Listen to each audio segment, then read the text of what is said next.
Most families have rules. No phones at dinner. Don't leave your shoes in the hallway. But my family had one rule that stood above them all. Never, ever go into mom and dad's bedroom. What was inside? Why was there always a knocking sound from behind the wall? And what secret were my parents so desperately trying to bury? This story haunted me for 21 years, and today I open the door. There are rules in every family. Don't leave your wet towel on the floor. No TV until your homework is done. Normal things. In my family, we had all of those, plus one more. One rule that was absolute, unspoken, and enforced with a silent, terrifying finality. You do not go into mom and dad's bedroom. It wasn't just a knock-first situation. The door was always locked. I was never, ever, for any reason, allowed inside. Not to ask a question, not to retrieve a stray toy that had rolled under the door. That room was a fortress, and for my parents, I was an invader. And from as far back as my memory goes, I knew why I wanted to go in. It was the knocking. It wasn't a constant sound. It was subtle, a soft rhythmic thump, thump, thump. You could only hear it if you were standing in the hallway right outside their door. It came from inside, from the far wall of their room, the one that backed up against the old linen closet. I first noticed it when I was maybe 6 or 7. I thought it was the pipes, but the sound was too steady, too intentional. The curiosity of every child is a powerful force. A few times I found the door unlocked by mistake. I'd sneak in, the thick carpet muffling my footsteps. The room was always dim, the heavy curtains drawn. It smelled of my mom's faint lavender perfume and my dad's cedarwood aftershave. It was just a normal bedroom, a big bed, a dresser, a tall, imposing wooden wardrobe against the far wall. And when I got close to that wardrobe, the sound was clearer, thump, thump, thump. It was coming from behind it, from inside the wall. I always got caught. It was like my mother had a sixth sense. I'd be in there for less than a minute, and I'd hear her footsteps in the hall. The look on her face wasn't just anger. It was a deep, primal panic. The punishments were swift and severe. No TV, no friends, grounded for weeks. My dad would handle the lectures, his voice a low, cold monotone that was far scarier than yelling. My dad slowly put his fork down and leveled a gaze at me that was as hard and cold as granite. My mom just stared at her plate, her knuckles white where she gripped her knife. "There is no knocking sound," my dad said, his voice dangerously quiet. "And you will drop this. This is the last time we will ever speak of it. If you mention it again, or if I find out you have tried to enter our room again, the consequences will be something you cannot begin to imagine. Am I understood?" I understood. I dropped it, but I never forgot. My mother's behavior only deepened the mystery. She was a good mom, loving in her own distant way. She went to work, she cooked, she cleaned. But any free time she had, she spent in that room. She'd disappear behind that locked door for hours on end. Sometimes I'd press my ear to the door and just listen. I never heard a TV or music, just a profound, heavy silence, occasionally punctuated by her soft humming a tune with no melody, or the faint sound of her whispering to someone who never whispered back. Now I'm 21. I've saved up enough from my part-time job to finally get my own place, a tiny apartment across town. I'm leaving, and a single overwhelming thought has dominated my mind for weeks. It's now or never. I can't leave this house without knowing. This secret has been a silent third parent to me my entire life. A ghost at every family dinner, a shadow in every hallway. I have to cast the light on it before I go. I told my dad I was ready to move out. He was relieved. That's the only word for it. There was no sadness, just a weary sense of relief. He and my mom wished me luck, told me they were proud. I asked him one last time, my voice trembling slightly, "Dad, before I go, please, just tell me what's in the room." His face hardened instantly.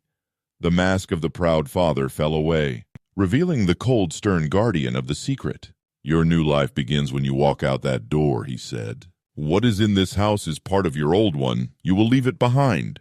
Do you understand me? You will leave it all behind." That was his final answer, and it was my final motivation. I spent my last night packing my bags, a hollow feeling in my chest. The next morning, I watched from my bedroom window as their cars pulled out of the driveway. The house was finally mine. My heart was a frantic bird in my ribs. I walked to the kitchen, to the old ceramic cookie jar shaped like a smiling pig. It was where they'd always kept the spare keys. I reached inside, my fingers closing around a single cold brass key, the key to their room. I stood before their door, the key trembling in my hand. It slid into the lock with a well-oiled click. I turned it, pushed the door open, and stepped inside.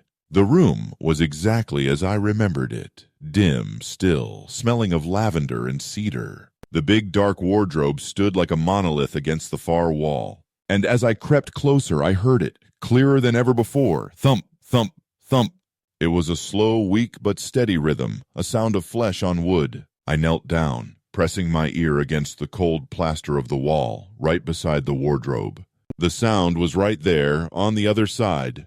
My own breathing was loud in my ears. I don't know why I did it. Maybe I just needed to prove to myself that I wasn't insane. I spoke to the wall, my voice a choked whisper. Hello? Is someone there? The knocking stopped. The silence that followed was so absolute it felt like a pressure against my eardrums. I waited. Nothing. I was about to stand up, to write it off as the house settling, when a sound came back through the wall. It was a voice. A faint, dry, rasping sound, a feminine voice stretched and thin. I jerked back as if I'd been burned. I scrambled away from the wall. But the voice came again, a little stronger this time. Kill me, please.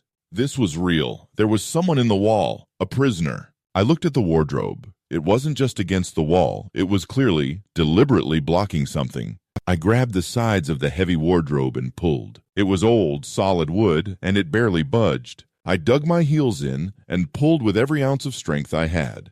Behind it, where there should have been a plain wall, there was a door. It was a small, simple wooden door. It wasn't locked. I could enter.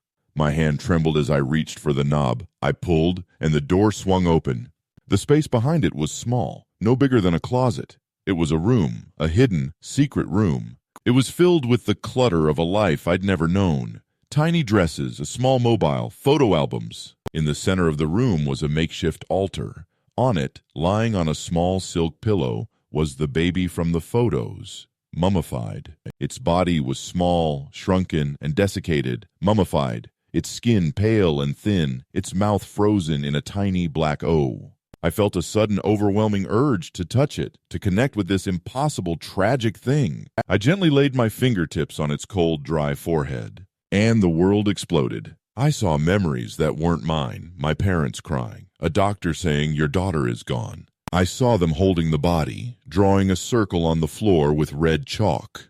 We can bring her back, my dad whispered. We just have to anchor her. I saw the baby twitch in the center of the altar, and I felt her, conscious, trapped, terrified, a soul locked in decay, forever knocking. Please kill me, she screamed inside my mind. I finally understood. My parents weren't monsters, just broken. They imprisoned their daughter, my sister. I knew what I had to do. I wrapped her body gently in a blanket and placed it in my duffel bag. I left the key on the kitchen table, walked out the front door, and never looked back.